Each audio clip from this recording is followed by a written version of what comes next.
eu sou a Tainá Rodrigues, faço parte do time de RI da Vex Capital Solutions e hoje eu tô aqui com o sócio Alessandro Correia para falar dos resultados do mês de janeiro do nosso Fiagro, o VCRA11. Tudo bem, Alessandro? Tudo bem, Tainá? Tudo bem a todos? Alessandro, vamos começar então falando da distribuição de janeiro, que foi 95 centavos por cota.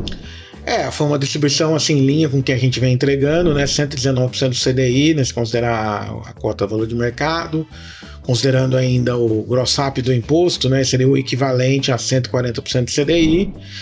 De novo, né? A gente tem uma variação aí em função dos dias úteis do mês, mas mantém-se aí no mais ou menos no mesmo patamar já há algum tempo. E o que a gente entende que é uma rentabilidade interessante para quem está comprando agora o papel do fundo secundário. Você poderia comentar um pouco sobre as movimentações que tivemos ao longo do mês de janeiro? Sim, a gente continuou com a nossa estratégia, né? Nós temos uma estratégia aí de diversificação e de migração para nomes de alta qualidade, né? Como a gente vem reforçando nas nossas últimas cartas e vídeos. Isso, obviamente, não impede a gente vir com alguma ou outra operação mais específica, mais estruturada pela gente. Então a gente alocou aí 6,2 milhões de reais no secundário, o que, considerando que é o mês de janeiro, né, que é um mês, mas assim, de pouco movimento no mercado, considero que foi uma boa movimentação. A gente recebeu aí um pouco mais de 3 milhões do fluxo ordinário das operações, né, de amortização. E com isso a gente terminou aí o mês com um pouco menos de 9% de caixa, né? Reduzimos um pouco a nossa posição de caixa.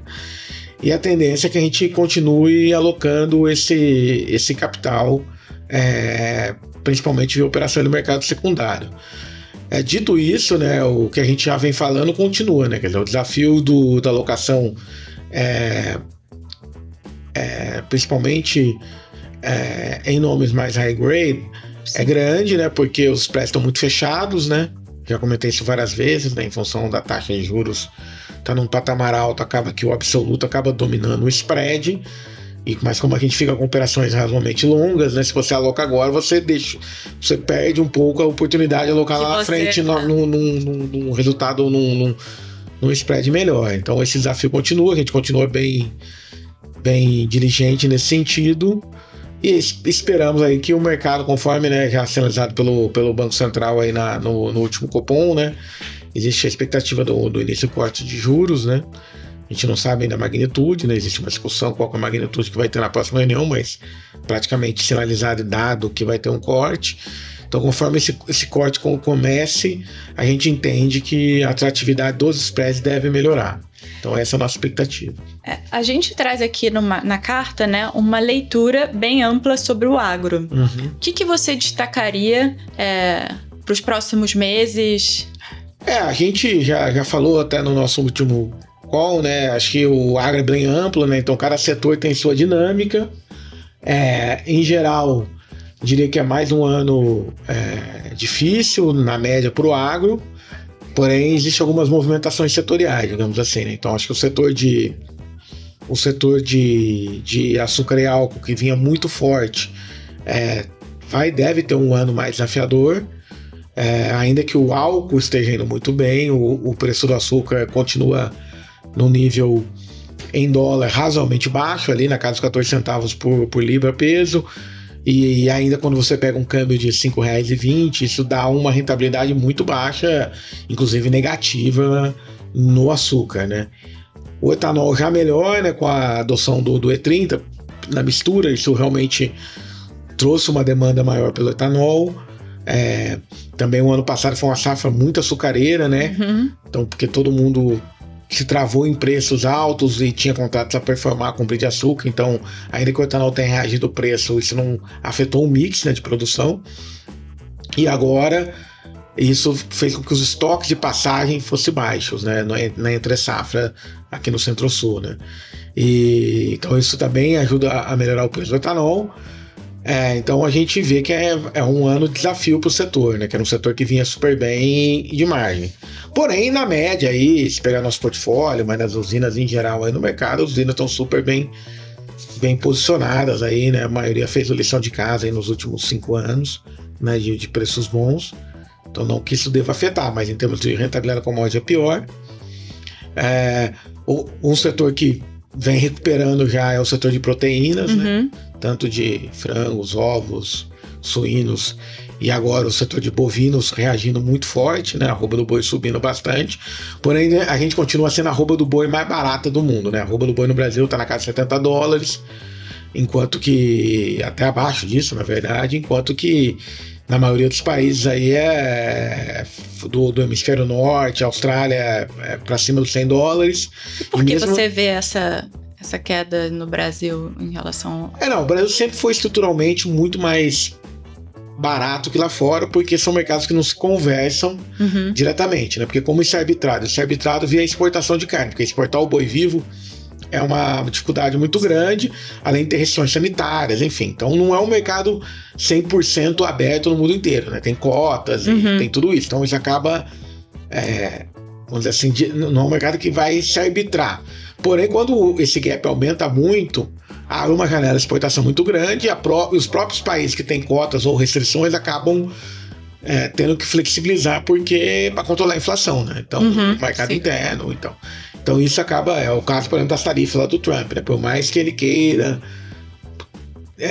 colocar tarifa na carne, por mais que ele quisesse tudo isso, isso gerou uma consequência que foi o custo da carne nos Estados Unidos aumentar.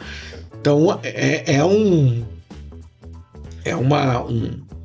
vamos dizer assim, uma medida importante, né? Ninguém está falando aqui que vai fechar, mas está subindo, eu acho que vai subir mais ainda, porque tem também o momento do ciclo do gado no Brasil.